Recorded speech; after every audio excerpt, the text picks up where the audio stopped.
சக்கராத்துடைய நேரத்தை ரசூலுல்லாஹ் சொன்னார். அந்த நேரம் உங்கள் மனைவி பக்கத்துல உறங்கிக் கொண்டிருப்பார்கள், உங்களது சொந்தங்கள் உங்களுக்கு பக்கத்தில் உறங்கிக் கொண்டிருக்கும், நீங்கள் உயிருக்குயிராய் நேசிக்கக்கூடிய உங்கள் குழந்தை உங்கள் நெஞ்சில் உறங்கிக் கொண்டிருக்கும். உங்கள் உயிர் போகின்ற கட்டம், அந்த நேரத்தில் அன்புள்ள சகோதரர்களை உயிர் போறது விளங்கும். உயிர் சக்கராத்து இருக்கதே, என்ன தெரியுமா?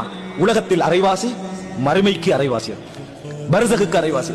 உலகத்துக்கு அரைவாசி உங்களுக்கு விளங்கும், மறுமைக்கு அரைவாசி விளங்கும். நீங்க உலகத்தை விட்டு முழுசா போகல, ஆனால் அந்த குழந்தையை அணைச்சி நான் மௌத்தாக போகிறேன் என்ற ஒரு செகண்ட் சந்தர்ப்பம் உங்களுக்கு கிடைக்காது, சொல்வதற்கு சொல்ல முடியாது.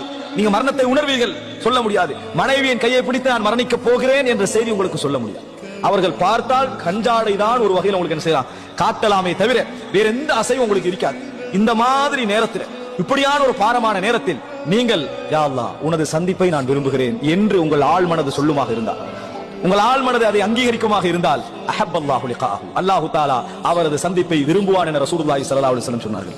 அந்த நேரம் எனது குழந்தை, எனது மனைவி, எனது இன்பங்கள், எனது வேலைகள், நான் மௌத்துக்கு விருப்பம் இல்லை என்பது போன்ற உணர்வுகளை நீங்கள் வெளிப்படுத்துவீர்கள் என்று சொன்னால், கரிஹல்லாஹு லிகாஹு, அல்லாஹ் அவரது சந்திப்பை விருப்பான். நீங்க என்ன உணர்வோடு வாழணும்? என்னை படைத்தவனை நான் சந்திக்க போகிறேன், எனக்கும் இந்த மகனுக்கும் மனைவிக்கும் உறவை ஏற்படுத்தியவனை சந்திக்க போகிறேன்.